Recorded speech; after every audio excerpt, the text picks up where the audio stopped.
लोकसभा चुनाव में भागीदार बनते हुए कैबिनेट मंत्री कुबेर डिंडोर ने अपना मतदान किया। आज कैबिनेट आदिजाति विकास, प्राथमिक, माध्यमिक और प्रौद्योगिक शिक्षण मंत्री प्रोफेसर डॉक्टर कुबेर डिंडोर ने अपने वतन संतरामपुर तहसील के भंडारा गांव स्थित प्राथमिक शाला मतदान केंद्र में अपने परिवारजनों के साथ मतदान किया। उन्होंने अपील की कि सभी लोग अपने मताधिकार का उपयोग जरूर करें। आज पूरा देश में तीजा चरण मतदान शुरू थई रह्यु छे।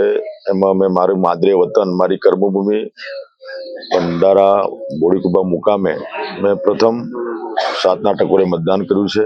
ने साथे साथे मारा ग्राम्यजनों, मारा तालुकानी प्रजाप्रेमी, धर्मप्रेमी, कलाप्रेमी जनता ने, मारा युवानों ने, वडीलो, माता बहनों ने आह्वान करूं छे कि बधा पोताना मतनो उपयोग करे, मताधिकार करे, 100% मतदान करे एवी अपील पण करूं छुं।